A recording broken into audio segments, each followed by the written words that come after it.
That is probably my favorite part.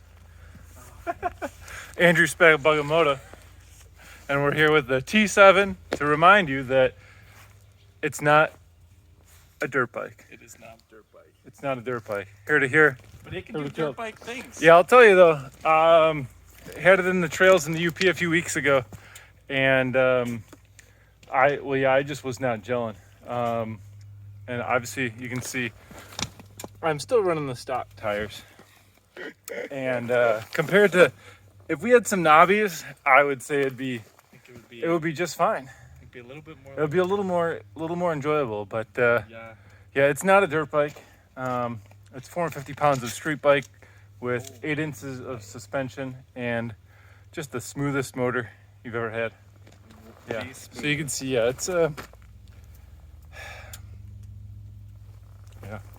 So yes, very smooth. it yeah, I mean, I know people complain about having little rubbery bits in there, but I don't know. Like, my boots are fine. Stop whining. I don't know. You know, so I'm trying to think what, like, mild trail pace on a trail that's, I don't know, it's just like a little loop, and unfortunately I don't have a camera mount with me, but I would have video of it.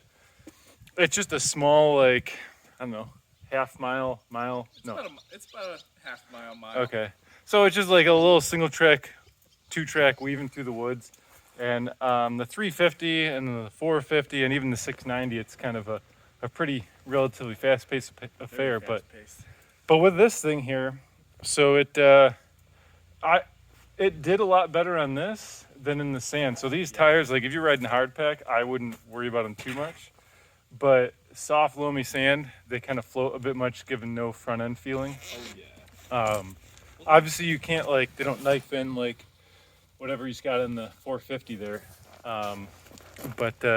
Yeah, I mean, overall I feel a lot better about riding in the woods, and I was gonna go get new springs and all that stuff for it because, like, everyone says they're undersprung, which it probably is. But after doing that, he's got a couple little jumps I was going over, and it wasn't bottoming on those. Now, like the whoops in the UP, like if you hit those, you go and you just hear it sound like the rear end's exploding. So that wasn't ideal. But yeah, I mean, all in all, it's not a dirt bike, but it's a relatively off-road capable street bike. I'll put it that way. And like you said, what was it like blasting down the road? It was by far one of the smoothest bikes I've ever been on. Yeah. By far. See? It was nice. And he owned a 950 before. I mean, those are piles of crap, but they got 2 carbs on there or something.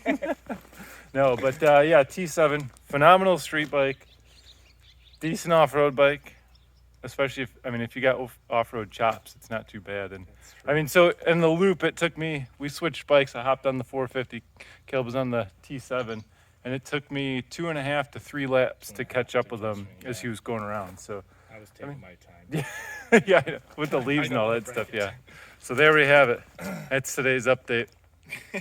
Now I'm soaked because I got a long sleeve on and a wax cotton jacket like some hipsters. So sweating. All right, Spagamoto out.